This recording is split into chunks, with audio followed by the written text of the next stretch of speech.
Hey, folks, welcome back to the Psychedelic Podcast. Today, I'm thrilled to bring you Mike J., a celebrated cultural historian and author specializing in the history of psychoactive substances, science, medicine, literature, and radical thought. He lives in London and regularly contributes to publications like the London Review of Books, the New York Review of Books, and the Wall Street Journals. And his recent works, especially his most recent publication, include Free Radicals, which we'll talk a little bit about today, which traces the pneumatic institution, nitrous oxide, and the early romantic thinkers of the late 18th century, and Mescaline, a global history of the first psychedelic, a sweeping cultural, ethnographic, and scientific study of mescaline from ancient Andean rituals to 20th century Western psychopharmacology and modern indigenous practices. Mike, it's great to have you on the podcast. Thank you for joining us. It's a real pleasure to be here, Paul. So I want to start off with Free Radicals in particular, because this is the book that you've just recently republished. And, your writing consistently challenges some of the dominant narratives around psychedelics. So I'm curious, what is the thread that connects the 19th century psychonauts in Free Radicals to some of the ancient and indigenous traditions that you've explored in Mescaline?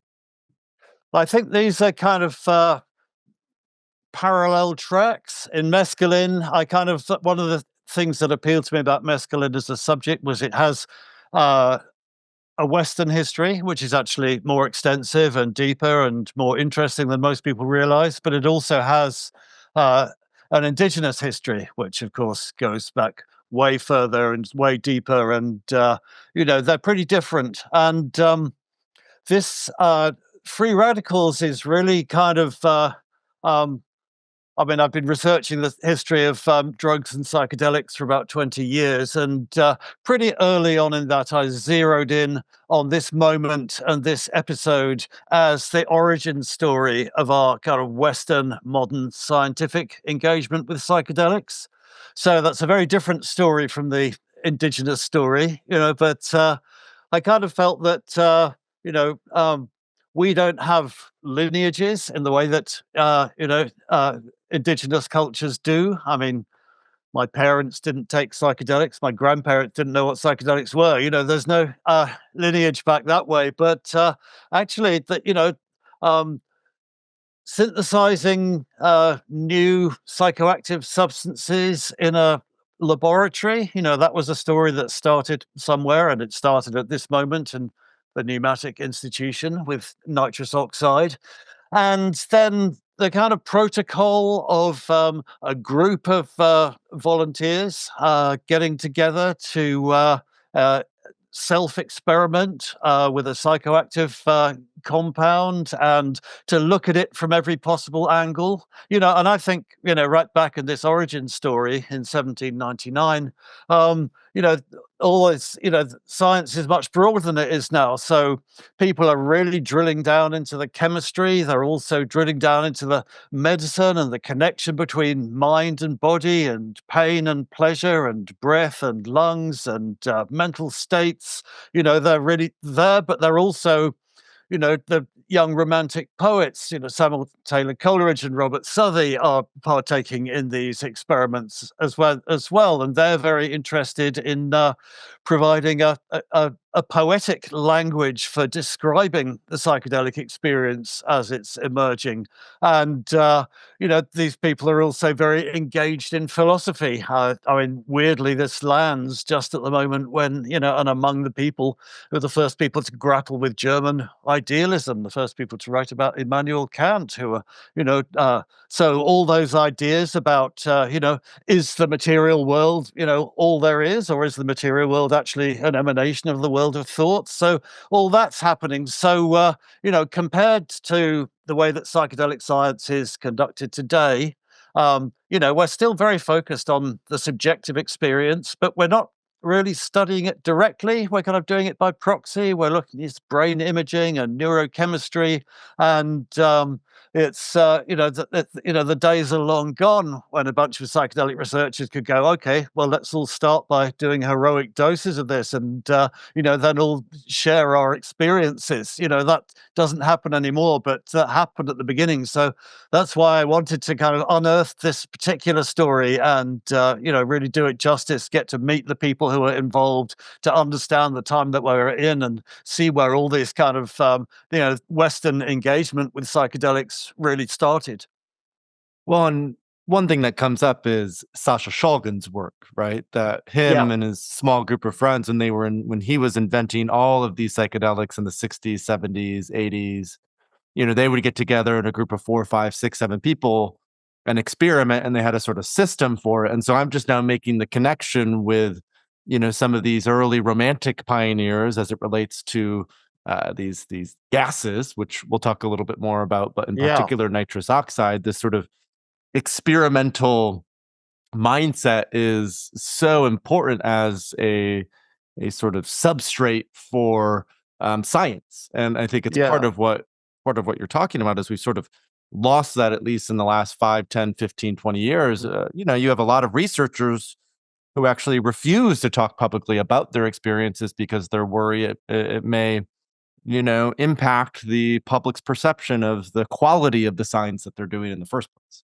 Yeah, that's right, and there's evidence that that's the case. But yeah, Sasha Shulgin is a real kind of, he keeps coming up when you go back to this research. As you know, he was quite a principled self-experimenter. He always took the substances that he was synthesizing, and he said, these are both parts of it. When I synthesize a new molecule, it's just a white powder. I don't know. There's no way of telling just from looking at the white powder or looking at the molecular diagram if this is going to be psychoactive or not. You have to take it. So when he wrote P-Carl and T-Carl, his big books, that was how he described every new substance in 2 parts. And the first part was the chemical synthesis, which he describes in detail.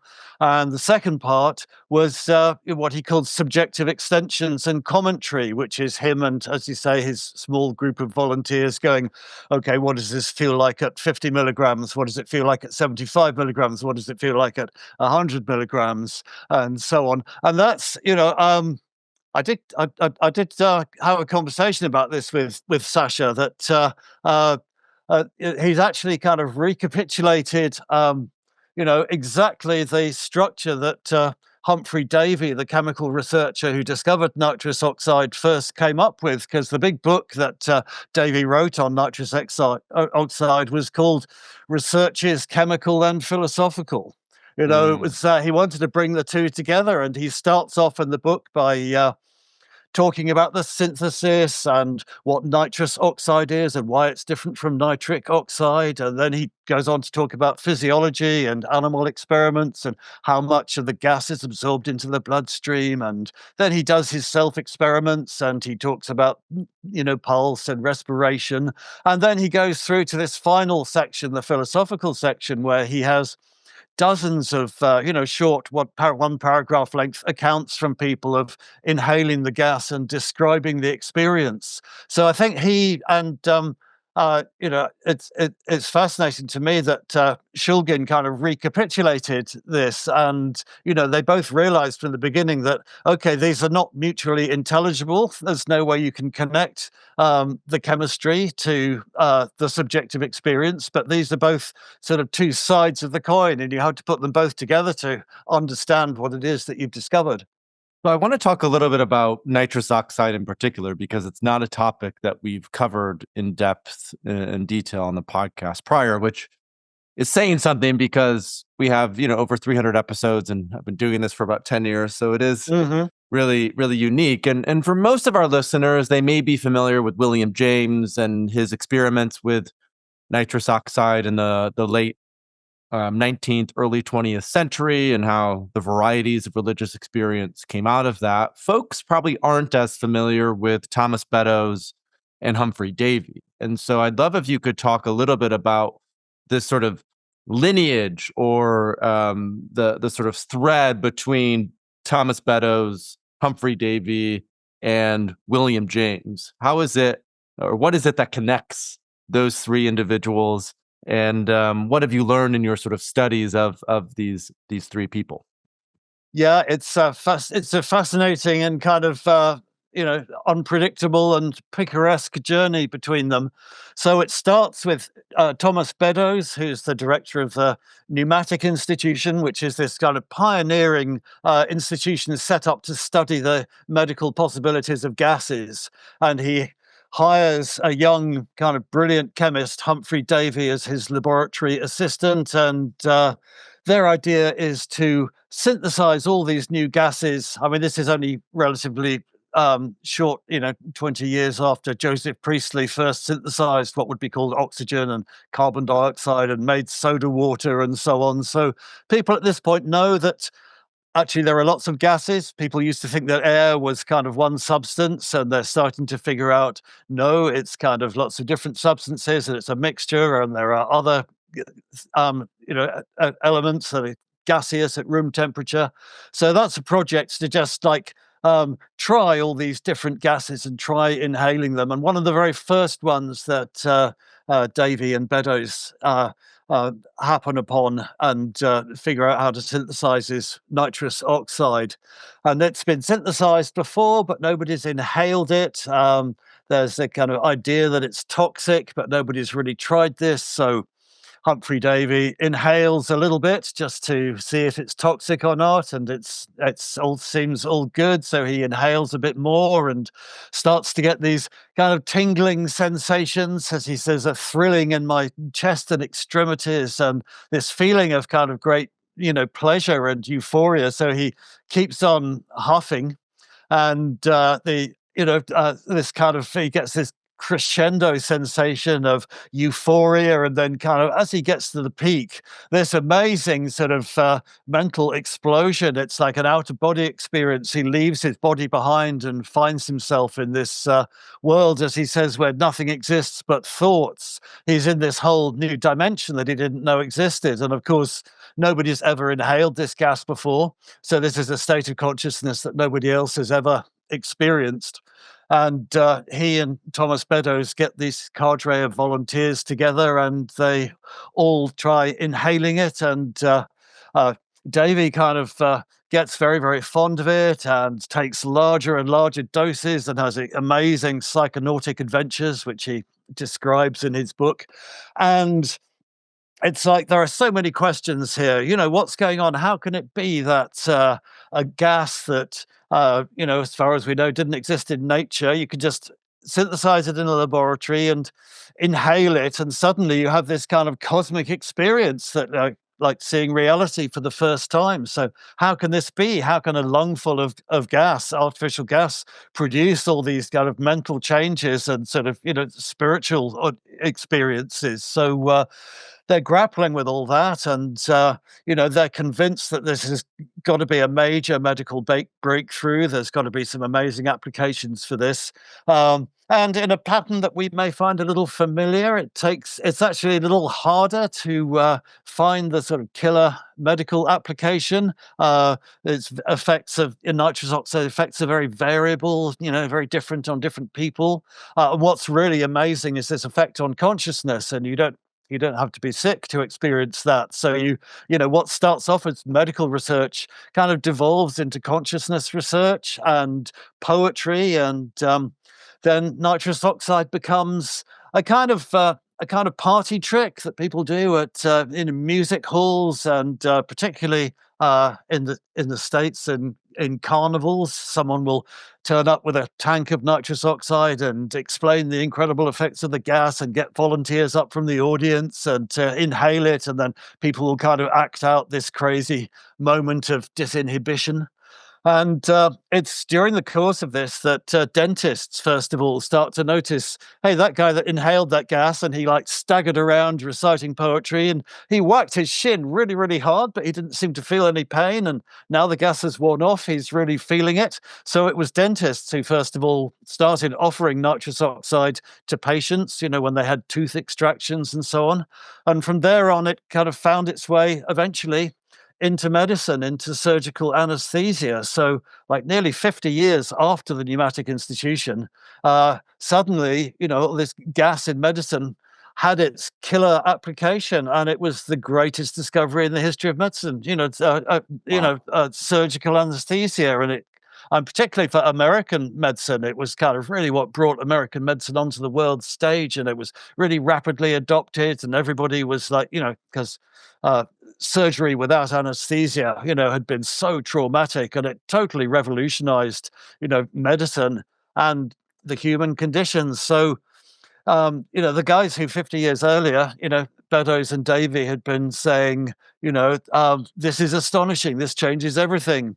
And then people had kind of forgotten about it. And then suddenly later on, it came back again, and it became this major thing in medicine. But people were still in the dentist chair starting to notice that, you'd come back from your huffing your nitrous oxide with these kind of strange visions and recollections of another dimension that you'd visited. And doctors kind of, once they'd got anesthesia working, they weren't too interested in these. They were like, oh yeah, it has some kind of strange effects on consciousness. It's a bit like a kind of drunkenness or something. But there were a couple of people who went, whoa, hang on, this is, these effects are extraordinary. And one of them was wrote to William James, because he was the great sort of philosopher and psychologist of that generation at Harvard. And James got interested in it. And so he, 100 years after Beddoes and Davy did pretty much the same experiment. And yeah, as you say, that really anchored his idea of the sort of variety of religious and mystical experiences. And as he famously wrote, this is a completely different state of consciousness. We spend our normal lives, our normal waking consciousness in one particular kind of groove. But there are all these other ways of experiencing the world that are just a breath away. And you can't really talk about the mind and consciousness or even reality until you've taken these other states of consciousness into account. And that was after he had tried mescaline, which I would love to hear what happened when William James tried mescaline. Why is it that he really preferred nitrous in terms of the sort of consciousness exploration and what it represented? Yeah, I mean, people realized that William James was the man. So, yeah, as I wrote about in Mescaline, mescaline came into the sort of view of Western science through peyote, which at that point people were starting to encounter out on the southern plains in Oklahoma and through what would become the Native American Church.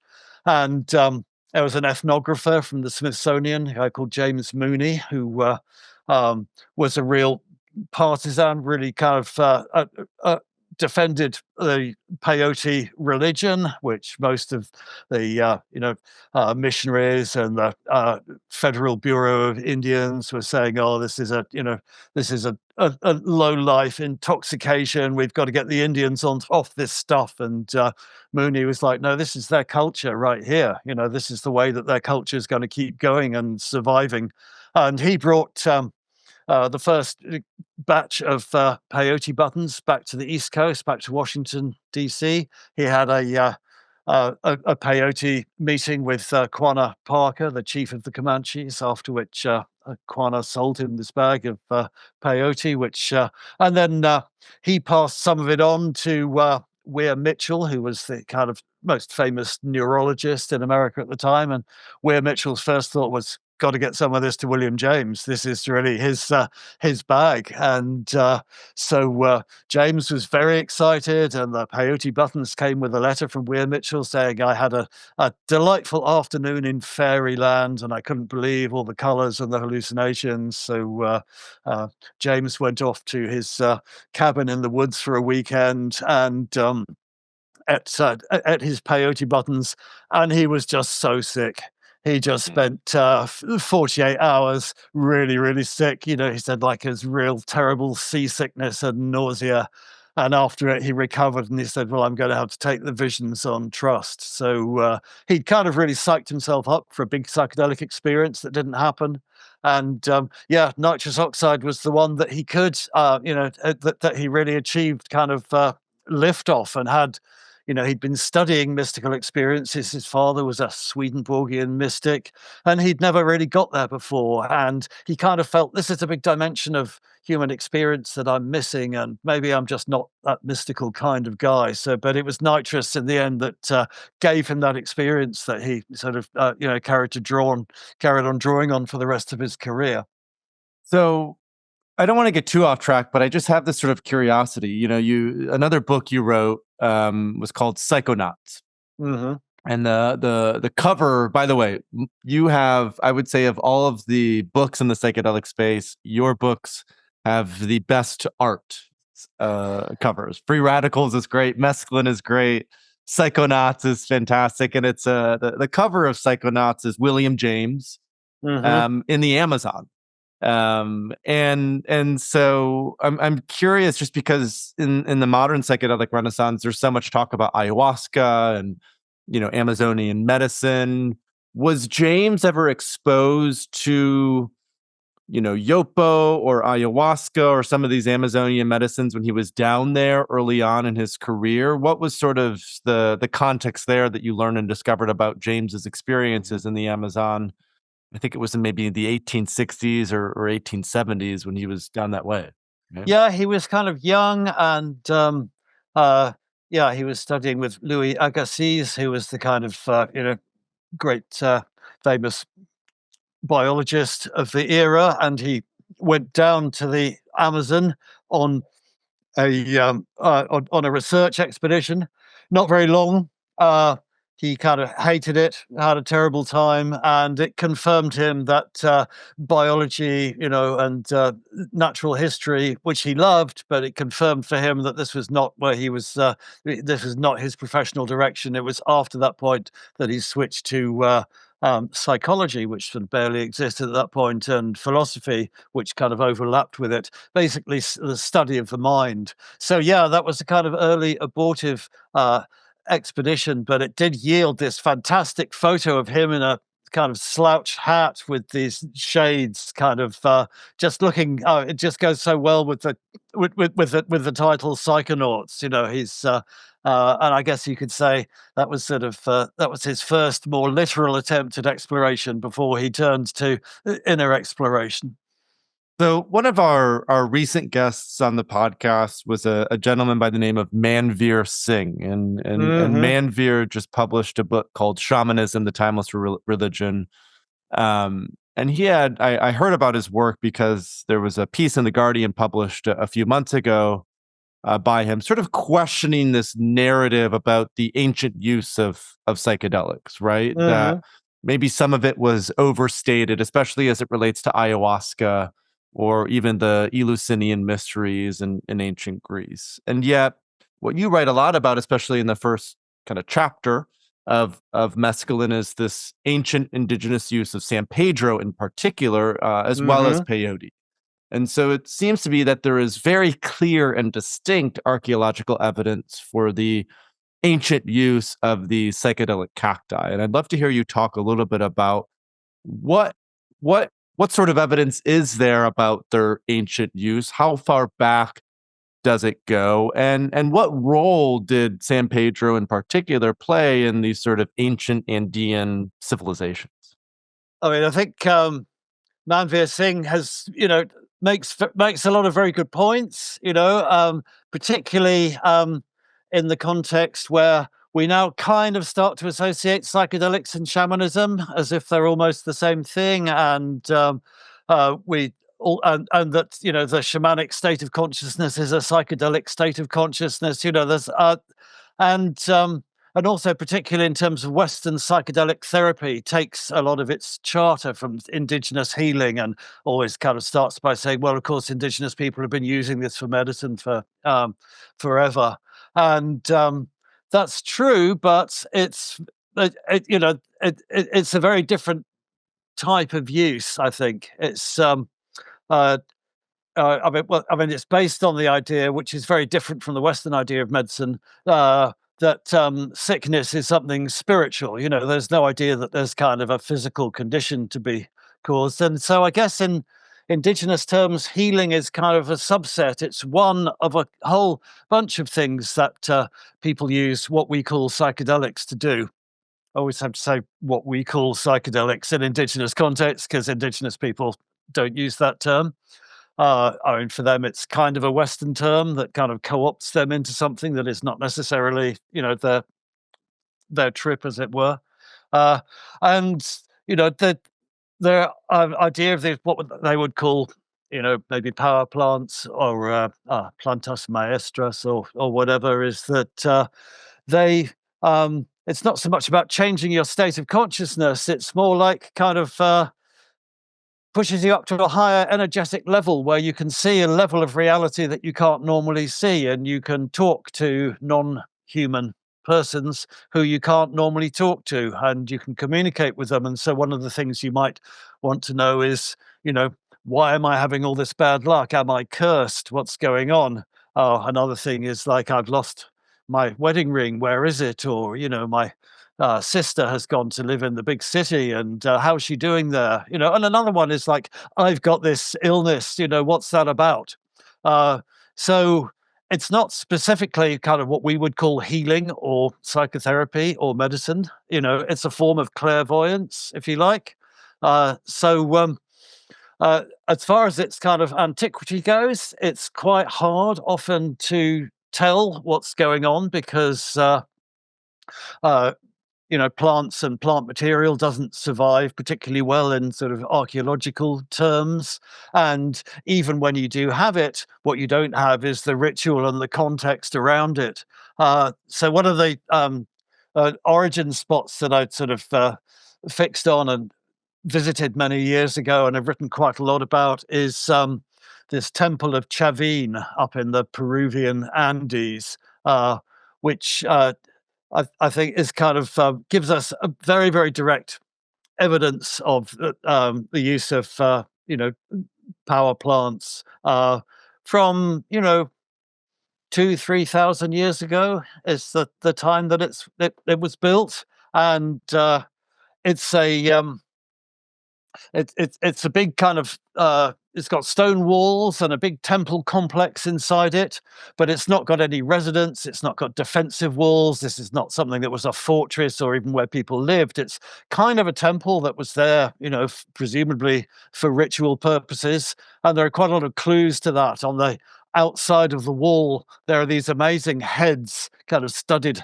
heads, which are kind of set into the wall, and they're kind of humans, but a lot of them are transforming into jaguars or felines, and a lot of them have like these big gouts of mucus coming out of their nostrils, and which suggests the kind of sniffing of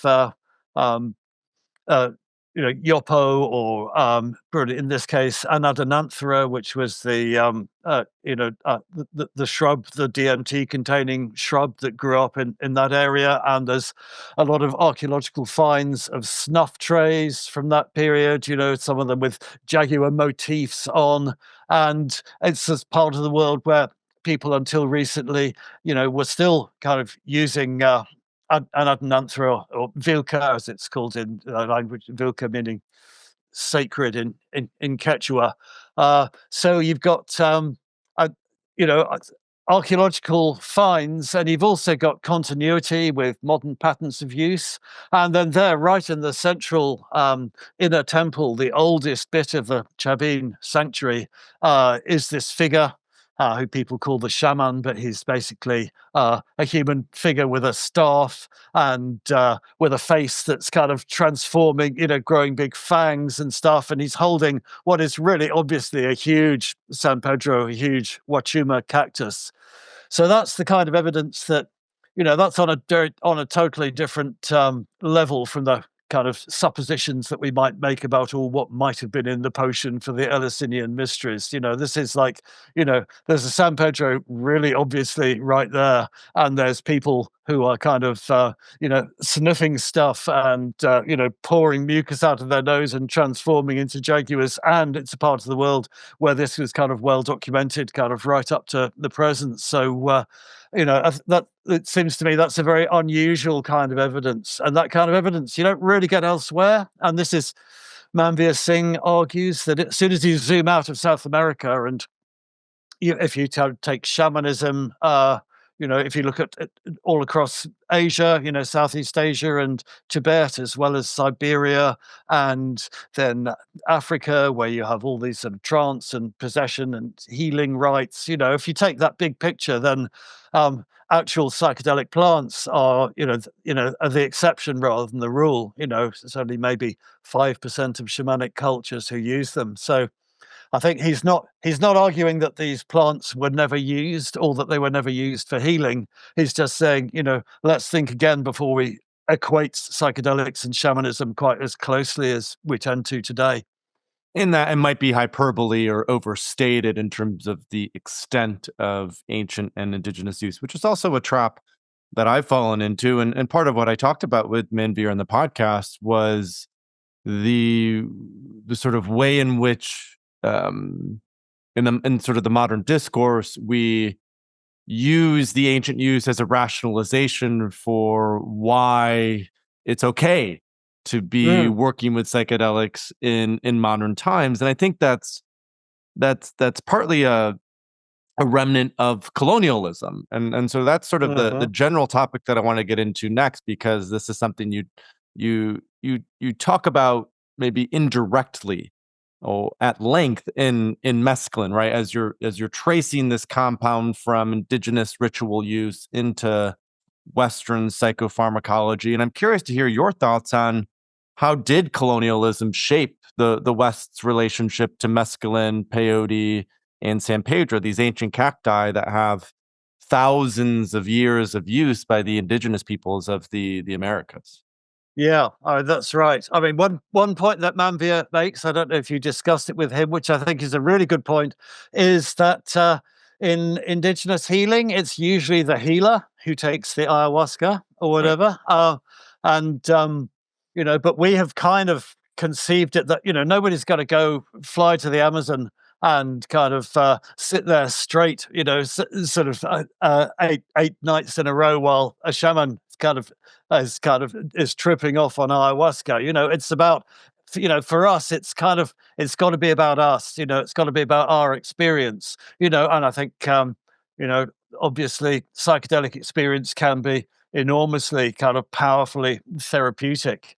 But yeah, it's interesting that the way that we turn that round. But yeah, I think the cacti are a really interesting, way of looking at colonialism, because peyote particularly was pretty much the first major psychedelic that was encountered by Westerners, Europeans, when the Spanish invaded Mexico. And and of course they were coming from a Europe that was deep in the witch craze, where everybody was obsessed with kind of Satan sort of whispering to people and speaking to them. And so as soon as they saw Nahua, indigenous Mexican people taking peyote, they understood that in the terms that they brought with them, that they're communing with the devil, the devil's giving them visions. So this obviously wasn't coming from, that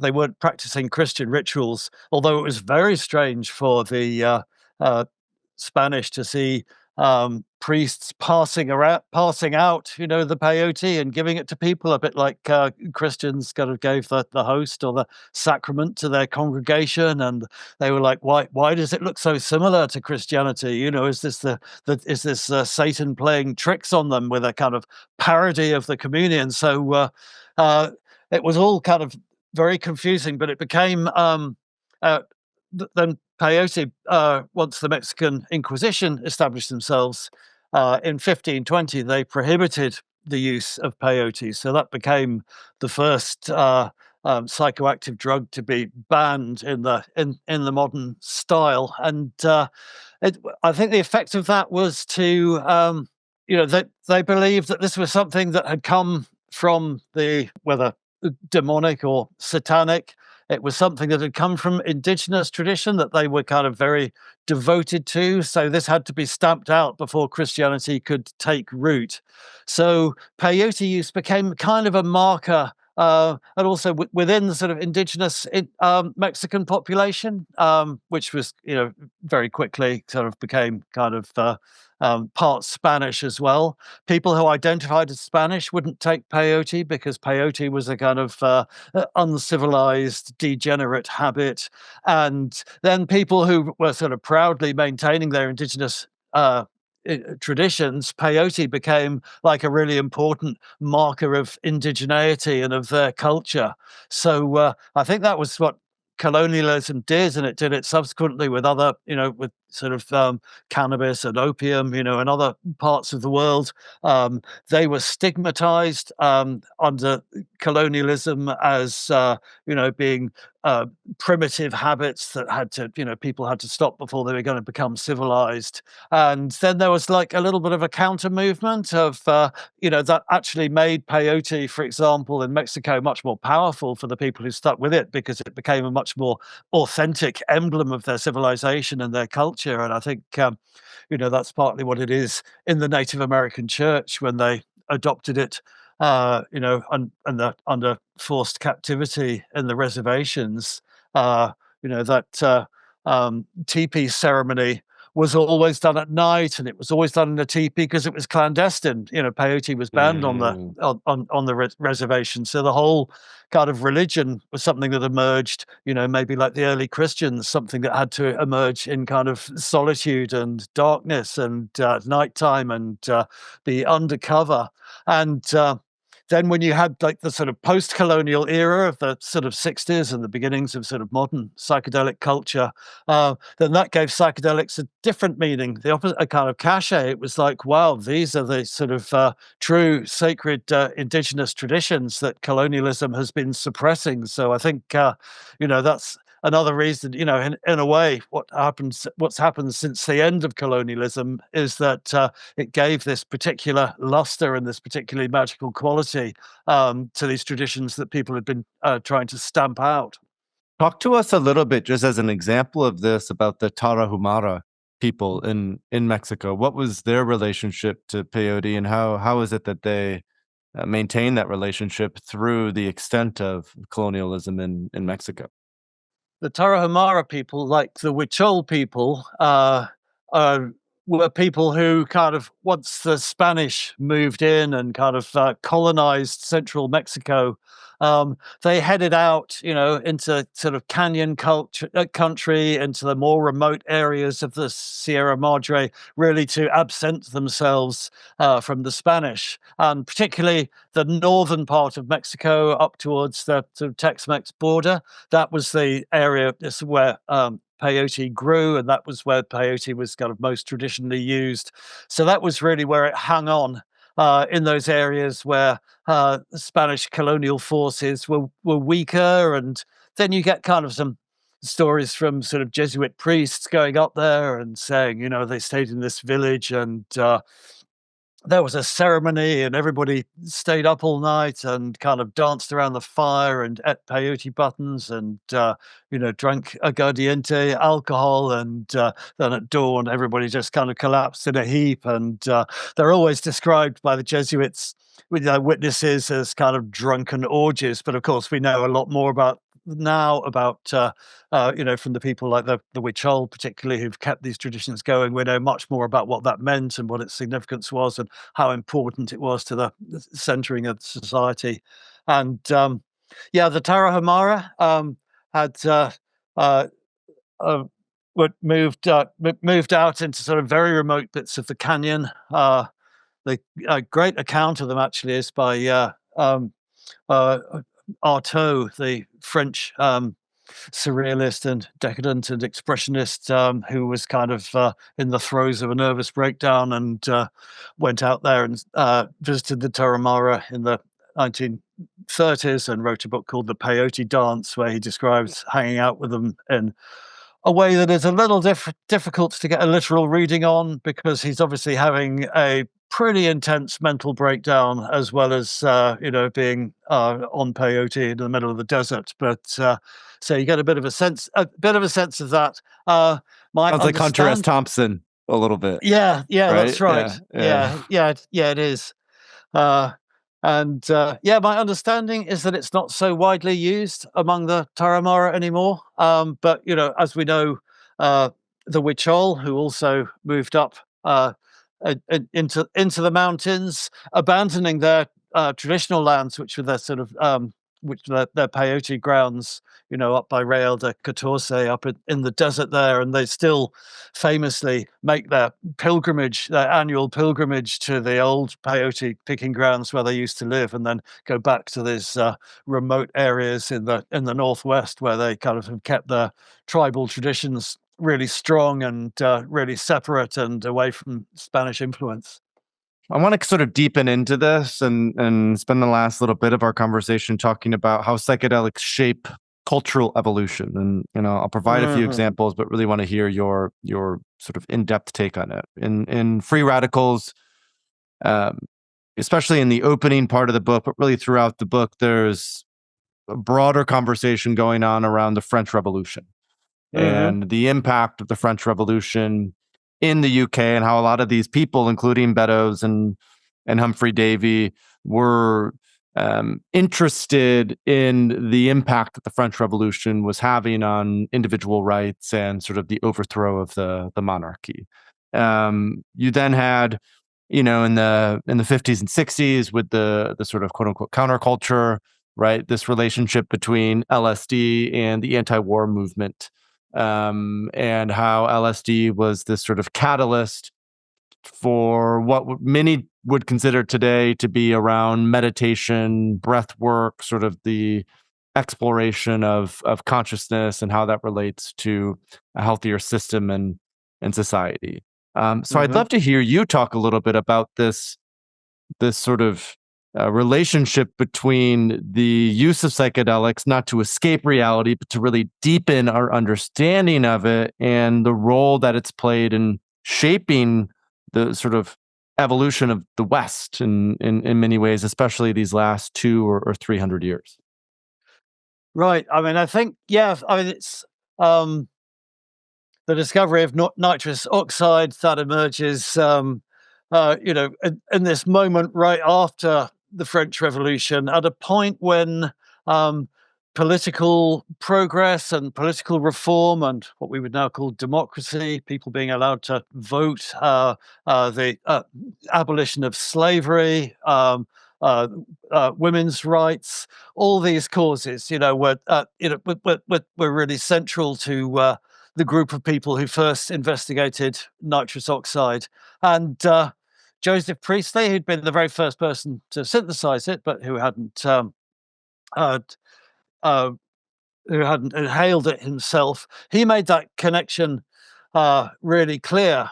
He felt that this was also the end of an age, the 18th century, where there'd been all kinds of new social freedoms, new political experiments, the American Republic and then the French Revolution. And in the background of all this had been Newton, kind of reconceiving the nature of reality and the laws of physics. And now at this nitrous oxide moment, Lavoisier reconceiving chemistry, all the building blocks of matter being moved. So there was this sense that poetry and chemistry and politics were all kind of part of the same project, which was all about individuals being able to express themselves, alterity, different ways of life being accepted, and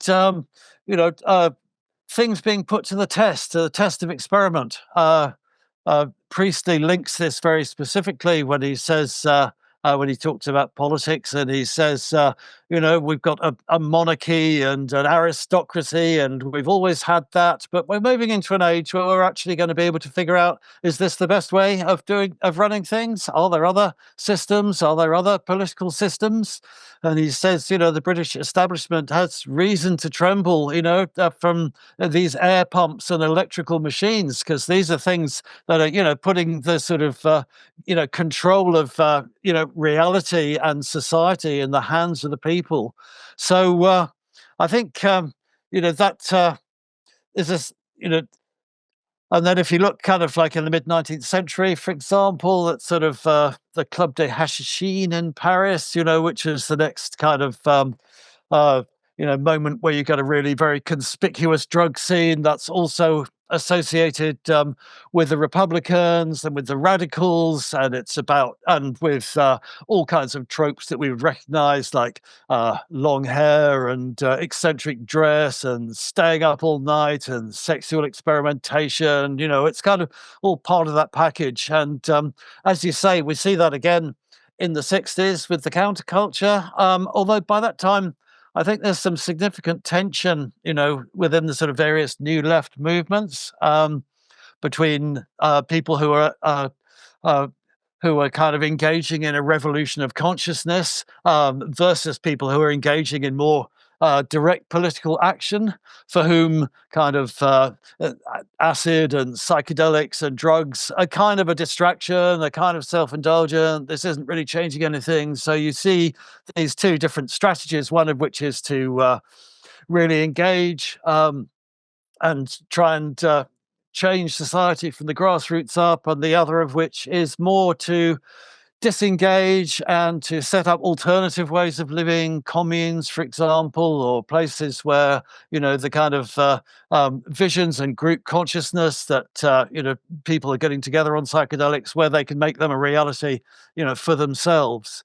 But it's interesting in the 60s, I think, that you have, I mean, if you look at something like the Black Panthers, not a hugely psychedelic movement, much more engaged in soup kitchens and sort of getting food and utilities out to out to their communities, and Native American culture as well, where once the kind of Western white counterculture get the idea that, to understand that, this is the Native American church and the Peyote ceremony. And it's like, wow, these people are on psychedelics as well. We're kind of, they're our models. We're going to go back to the land, and kind of, people turn up in sort of Native American communities. And, but actually for the Native Americans, it was part of a slightly different package of values, much more traditional values, much more traditional gender roles, for example,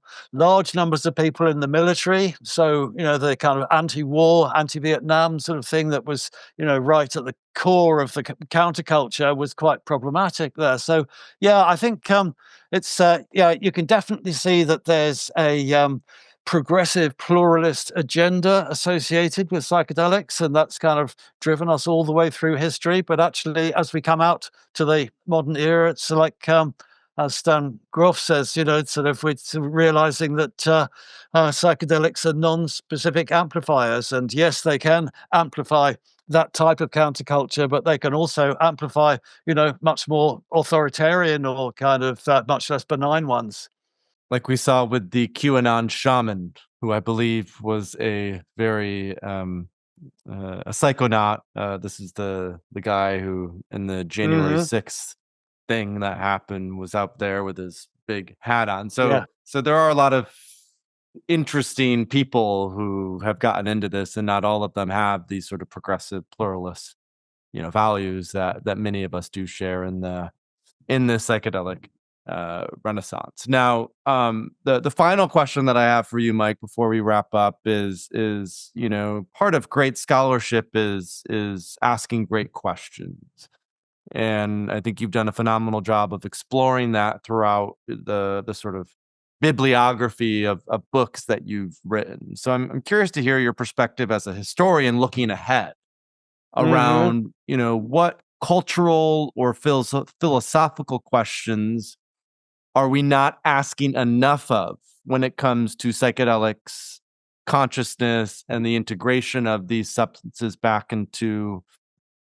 healthcare, mental health, sort of mainstream culture generally. Yeah, no, I think I mean, that's what's really kind of driven my interest in drugs. Is I mean, they're so interesting in their own right. There are so many amazing stories, but also they're fantastic lens for looking at science and history and culture through. People don't often take drugs as their focus. They tend to get kind of, put in a little bit of a sort of sin bin, that people kind of regarded as a sort of a bit of a dirty subject. But I think if you take drugs and put them central square in in the questions that you're asking about science and about culture and about art and about history, then I think they're incredibly revealing, not just of themselves but of bigger pictures. And I think one of the things that strikes me at the moment, certainly in terms of psychedelics and the new psychedelic space. As I said, the figure who really resonates with the early stories and the origin stories is Alexander Shulgin, and so I've been wondering why he's so much more like I'm placing self-experiment right at the center of his practice, for example. Um, and I'm trying to sort of situate that and see what that connects to. And I think one of the crucial things is that Sasha wasn't trying to make any money out of this. He wasn't trying to license any of these medicines. He wasn't trying to get FDA approval. He wasn't. So he didn't have to engage with all those rules of institutional science. He didn't have to kind of be cleaner than clean. For sort of for his investors and so on.